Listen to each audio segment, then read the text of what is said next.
Hey everybody, welcome back to Goodale Farm. I'm Peter. So it's early Saturday morning, getting out, get some early chores done, going for a walk. Wanted to bring you along and we'll explore some things and I don't know, just think about some curious thoughts. Thanks for joining. I always heard the expression, busy as a bee. So it's before 7 a.m. on Saturday morning. It's rainy outside. And look at these guys. These bees are already coming and going. I also saw them over, or the bumblebees. Saw those busy at work on the big rhododendron. Let's check those guys out too. So here I am under the rhododendron. And I don't know if the video is able to pick it up. Listen to the buzz. It's got to be a few hundred, possibly 1,000 of these bees, bumblebees out. Again, before 7 a.m. in the misty morning fog, skipping and jumping. Come on. Those are lyrics to Brown Eyed Girl. You were thinking about it too. All right. But anyway, pretty cool to see. Just early, I mean before we even get up, bees are out there just working and working and working.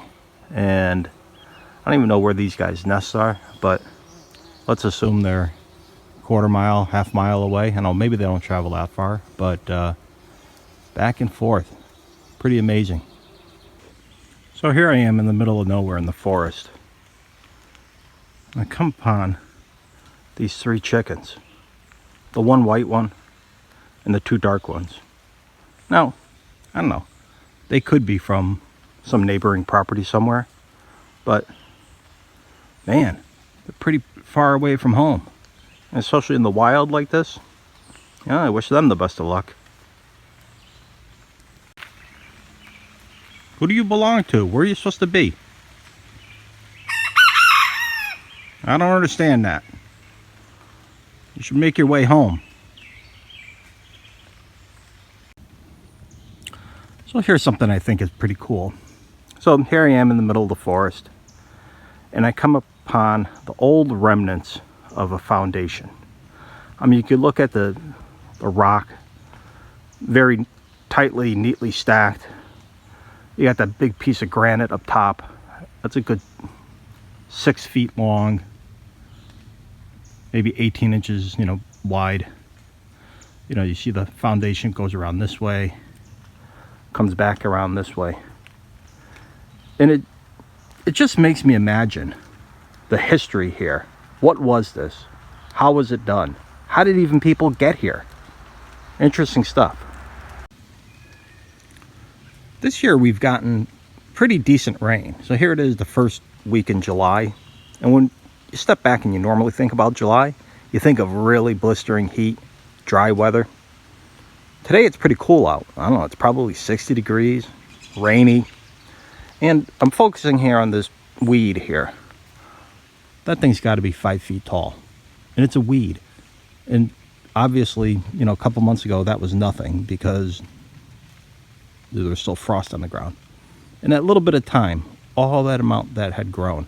It's just interesting how on some years nature presents a certain set of conditions that are ideal for certain plants to grow.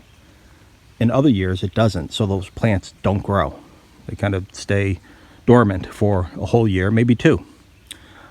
This plant here, I commonly think of it as a young tulip tree, sometimes poplar. I think poplar and tulip might be kind of one and the same, but these type of trees are the ones you'll see. They grow straight up and very little branches down below, and then they have a big bonnet up top, and sometimes they produce like a flower type of I don't want to say acorn, but it's a type of let's call it a flower that looks like a tulip, and you'll see it kind of fall down. But in the early stages, I think these are also referred to as a sassafras tree or sassafras plant, and maybe they're very similar to each other. But if you take a look at that leaf there, it's kind of like a Almost looks like a dinosaur footprint. This guy's a little big, but you know, if you find these and you break a leaf off, to smell these, they call it, you know, sassafras. It has such a pleasant aroma, and you know, legend or history is, you know, these type of plants, these sassafras, are good for different healing properties. So you can look it up, you know, sassafras. And also you can make tea out of it, especially the younger plants when they're small. You take the leaves, you put them into boiling water.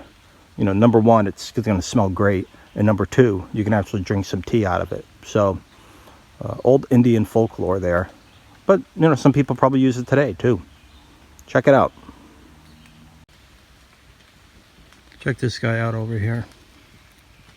Try to get my finger in there. There he is right there. It's a doe. Looking at me wondering, what's that guy doing? Deer, you can walk up on them, and as long as, you know, they sense you're somewhat peaceful, they'll hang around. I mean, some of them are skittish, but, you know, nature and wildlife has a way of determining whether there's danger or not. Call it a sixth sense or animal instinct, but, you know, you'll notice a deer, at least, you know, when I'm home, a deer has no problem walking around with the horse, with Lacey, and other animals as well. So how are they able to distinguish, you know, a horse is fine, but certain humans aren't, or certain other animals are not, you know, like a bear, you know? Maybe it's a scent, maybe it's a vibe, who knows? Something we humans, you know, just can't understand because maybe we don't have a keen sense of that. Now, some of us do, and say we can sense when someone's a bad person or there's just a vibe about them, and maybe it's that. Animals just have a keener sense of that.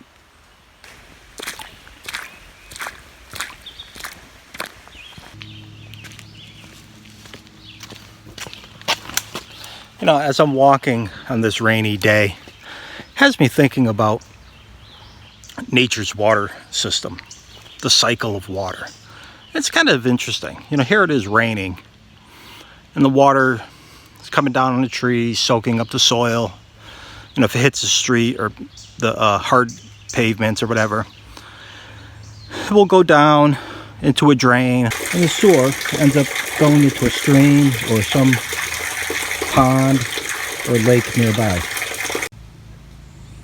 And then once the water finds like a lake or a pond, it eventually then overflows that lake or pond and usually goes into then another stream that eventually feeds like a river. And in my case, I have the Connecticut River that eventually goes into the ocean. Then when the water finally hits the ocean, or even before the ocean, it starts to evaporate and goes back up into the clouds. And then from the clouds, it comes down as rain again. So the cycle starts all over again. You think about water. Is water just being recycled time and time again? So the water we're drinking today is the water that our ancestors drank 100, 200, 1,000 years ago. It's just the same stuff being recycled over and over again. Now, I'm not advocating wasting water, but is there ever a way to waste water? I mean, if I take a hose out right now and just like let it run on the soil, it's going to go into the soil, saturate the soil, go into the aquifers. Aquifers will find its way eventually to an evaporation, go back up into the sky, and come back down as rain. Am I really wasting water? Yeah, so when it comes to water in the earth, it's like a closed loop. It can't go anywhere. It always stays within the earth, and it gets, I guess, recycled throughout the system. I mean, it's an ingenious system that's built, and one that makes you think. Yeah, when I go walking in the morning, I just love the peace and quiet. And you're somewhat the first on the scene to see what happened overnight. Sometimes you see some remnants of activity that happened. You may run across a carcass or two. You never know what you're going to find. Oh, okay, so here we have something, looks like a fresh kill from last night. Some wild animal must have gotten hold of this one, ran it off into the ditch, left it for dead, and took off. So sad that these type of things are happening these days.